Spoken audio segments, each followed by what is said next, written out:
MCMC shut down 2,000 fake social media accounts since January. Massive blaze breaks out in super tall Dubai Tower.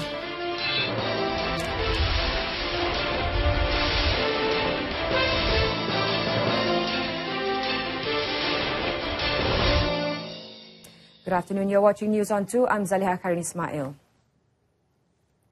The Communications and Multimedia Ministry has blocked or shut down more than 2,000 fake social media accounts since January this year. According to its Minister, Datuk Sri Dr. Saleh Said Kerouak, the Malaysian Communications and Multimedia Commission MCMC had reported these accounts to social media platforms such as Facebook and Twitter due to the violation of terms and conditions set by the respective providers. Almost 75% of the 2,000 fake accounts have been subjected to further action, while the rest are under investigation. Between January and June, the MCMC had investigated 221 cases involving social media platforms, websites and blogs. From this amount, 19 cases resulted in fines, while 5 cases were taken to court with successful convictions. Hampir 75% telah diambil tindakan dan selebihnya masih dalam siasatan. The majority of Malaysians subscribe highly to Facebook and WhatsApp, with over 90% of locals having installed the instant messaging service on their smartphones. 22 Malaysian Armed Forces ATM officers have been awarded certificates and medals from the government of Saudi Arabia for their services during the Yemen operation dubbed as Ops Yemen, which was executed since May 2015. The medals were awarded as a token of appreciation for their services during the mission involving the evacuation of Malaysians from Yemen using a Royal Malaysian Air Force aircraft. The medals were awarded during a dinner function held in conjunction with a courtesy visit from Saudi Arabia Armed Forces Commander General Abdul Rahman Saleh Al Banyan to Malaysia. The operation, Ops Yemen, is still being carried out to transport Malaysians who are in Yemen. The medals and certificates were presented to the recipients by General Abdul Rahman, witnessed by Deputy Defence Minister Datuk Sri Johari Bahrum and ATM Commander General Tan Sri Raja Muhammad Afandi Raja Muhammad Noor.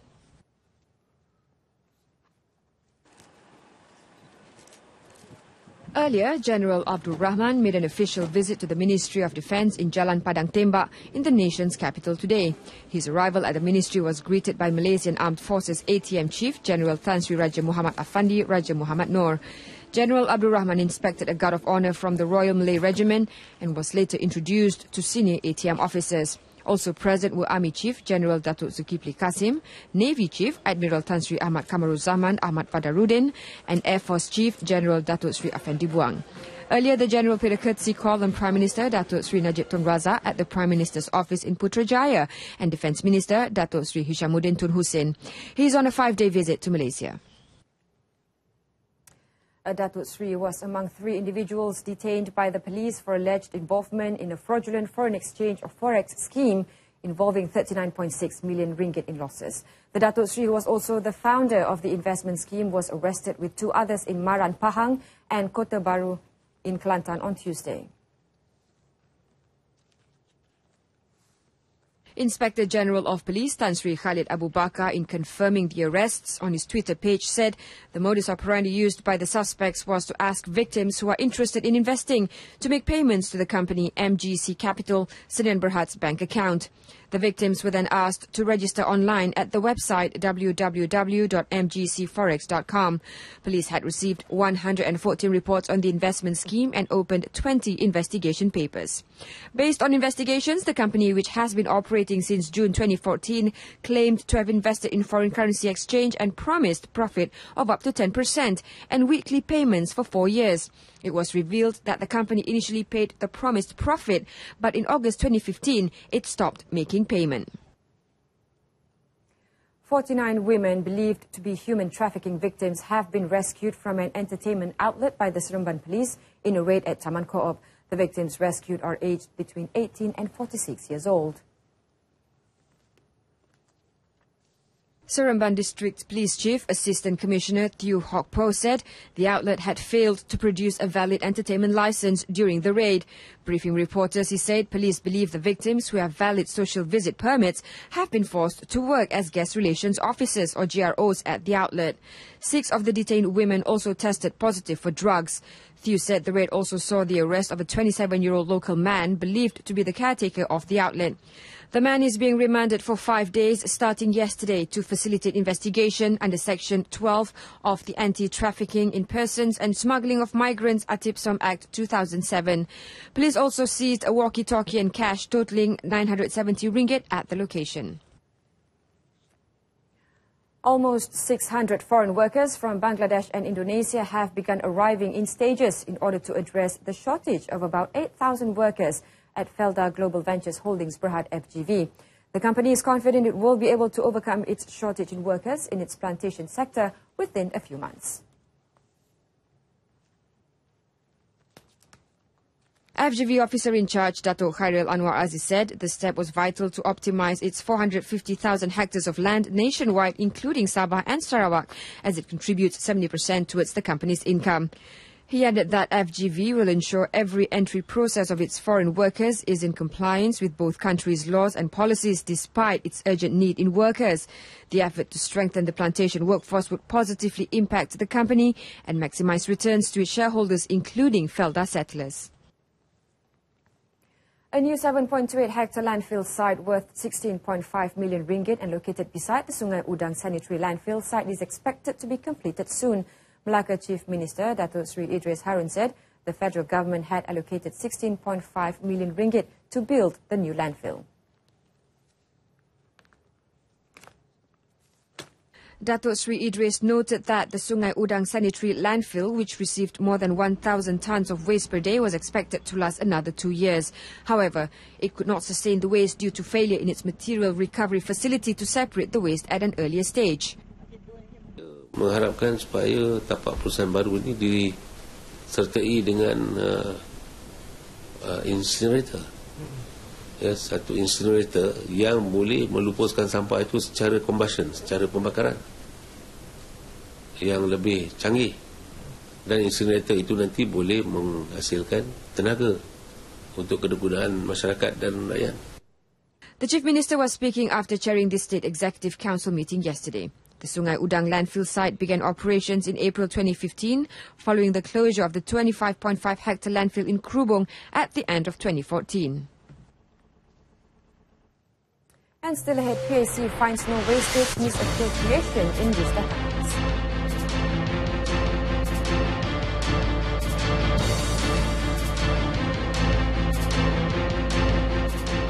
The government's growing guaranteed debt to pay for development would bring economic prosperity for the country in the long run. According to Treasury Secretary General Tan Sri Muhammad Irwan Sarika Abdullah, there is a self-imposed limitation for which the government does not borrow more than 55% of the gross domestic product. But the ability to pay is there. And if we look down the road for another 20, 30 years, the economy will be able to pay all this debt. You know, I'm talking about government debt and also debt by the institution. The institution which borrow, they are able to pay on their own. Like Prasarana generates, their own income. ECRL, they are borrowing. The rail itself, in the long run, can pay off their debt. Khazanah borrowing also some of the borrowing which we, give GG, they can pay on their own. Tan Sri Muhammad Irwan was speaking during a question and answer session with the media on the Auditor General's Report 2016 first series in Putrajaya yesterday. He also said the government had undertaken a number of cost-saving measures in respect of expenditure and succeeded in savings of about 5 billion ringgit. Commenting further, Tan Sri Muhammad Irwan said the economy will expand well throughout the year, with the first 2 quarters recording growth of 5.6% and 5% respectively. A project to install electrical cables from Kimanis to the main substations at Lokkawi and Kolopis, which started on June 16, 2012, was completed on April 26 last year, with a saving of 21% or 53.08 million ringgit from the allocated fund approved for the project. Energy, Green Technology and Water Ministry Secretary General Datuk Sri Dr. Zaini Ujang said the ceiling amount allocated by the Economic Planning Unit as a loan was 257.77 million ringgit and the cost of the original contract was 233.32 million ringgit on June 16, 2012. Datuk Sri Dr. Zaini said the ministry wanted to make several clarifications that could have been misconstrued by the audit findings of the 2016 Auditor General Report Series 1, which was tabled in Parliament on Monday. After the implementation of the project, the overall cost of the contract was only 211.96 million ringgit. In addition, the contractor had also been imposed delay damages totaling 7.27 million ringgit.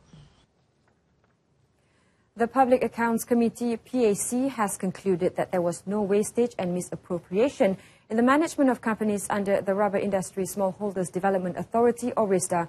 PAC Chairman Datuk Sri Hassan Arifin said the PAC was satisfied with every explanation given by these companies in the proceedings pertaining to the RISDA management conducted on June 16, 2015. Several issues were raised in the Auditor General's Report 2014 Series 1 tabled in the Dewan Rakyat on April 6, 2015 and Series 2 on June 15th of the same year. The RISDA entities involved in the PAC proceedings are Syarikat Aspek Sendirian Berhad, Aspek Plantation Sendirian Berhad, Aspek Livestock Sendirian Berhad, RISDA Bina Sendirian Berhad and the RISDA College. The issues included a drop in the management and oil palm performance, unattained oil extraction rate, and lack of machinery and workforce at RISDA Plantations and the RISDA College. Dato' Sri Hassan said that the PAC recommended that RISDA ensure that its subsidiaries be more organised and competitive, not be dependent on the parent company, and explore external markets. It also recommended that RISDA subsidiaries dispose of businesses that did not generate returns or profits. Meanwhile, the RISDA College is advised to strengthen the programs of study offered to reduce the student dropout rate so that the college achieved its objectives. The PAC report on the RISDA management of companies was tabled in the Dewan Rakyat yesterday. Over 1,000 small-medium enterprises SMEs are expected to participate in the SME Digital Malaysia 2017 Congress to be held on September 8th to 9th in Muar Johor.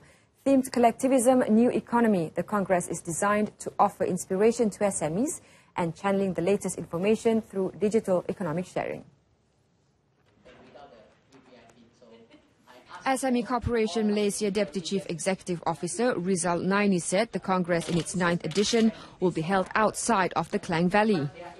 The Congress indeed is a very good platform for our SMEs to explore opportunities as well as to gain information, particularly in digital economy. So this sharing is very important to the SMEs as well. As we actually, going forward, we have now about 907,065 of SMEs comprising micro, small and medium enterprises. And our target, our aspiration for this year alone is to have a cumulative of about 150,000 of them to be part of this e-commerce journey. SME Digital Malaysia 2017 is organised in cooperation with the Ministry of International Trade and Industry, MITI, the Associated Chinese Chambers of Commerce and Industry of Malaysia, ACCCIM, the Federation of Malaysian Manufacturers, FMM, the Malaysian International Chamber of Commerce and Industry, MICCI, and the Malaysian SME Association. Fajar Baru Builder Group Berhad has launched its maiden residential property project, Rika Residence, with a gross development value of 280 million ringgit in Sentul. Its chairman Dato' Lau Kengkok said the 39-storey tower housing, 473 units, was scheduled for completion in the first quarter of 2021. Speaking at the launch of the project, he said to date the group had already sold 70% of the residential units during its private preview roadshows. We hope to achieve another at least 50% more. We'll see. Let's hope market pick up. But we are confident. We are confident because this project is going to last for 4 years. We are supposed to finish by 2021. By the time we finish, I think we will have been fully sold. The location is beautiful, as I told you just now. It's superb. The MRT station is just across the road. The launch was officiated by Federal Territories Minister Datuk Sri Tengku Adnan Tengku Mansor.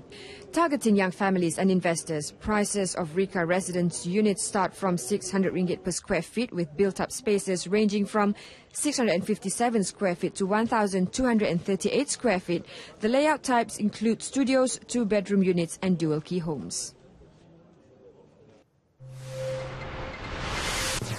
12,000 policemen to ensure security during SEA Games.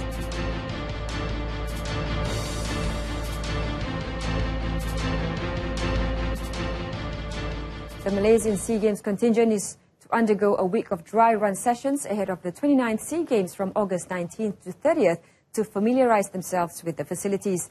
The rehearsal will be carried out from today until tomorrow until August 10th during the final phase training camp at the contingent's official accommodation for the Games. SEA Games Chef de Mission Datuk Marina Chin said more than 1,000 athletes and officials would be involved in the testing of the facilities and services to be used during the actual games. The athletes will be travelling from the hotel to various competition venues to test the transport, actual competition arenas, as well as facilities and services provided in hotels such as medical, physiotherapy, food and more. Athletes from sports such as equestrian, polo, Muay Thai and diving would not attend the camp due to the prior commitments, training or competitions in the country or abroad. 876 Malaysian athletes would compete in 397 of the 404 events with a vision to help Malaysia emerge as the overall champion of the Kuala Lumpur SEA Games. And meanwhile, with 2 weeks to go to SEA Games 2017, the police carried out their final major training exercise to show the world that Malaysia is ready to face security threats during the event.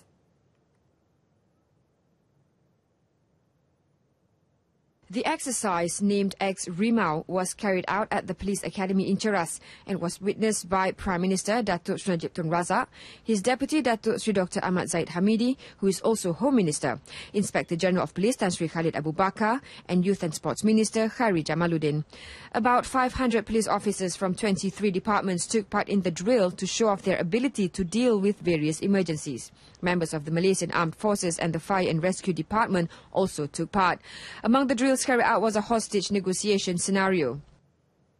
Semua langkah-langkah untuk memastikan apa yang berlaku di UK, di Indonesia, di Paris dan sebagainya dalam kita mensiagakan kaki tangan kita. Ya? Dan kali ini PDRM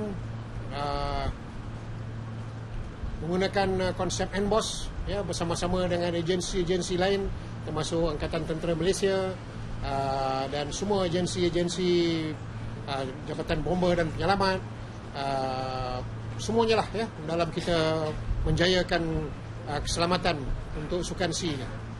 About 12,000 police personnel will be on duty throughout the Games.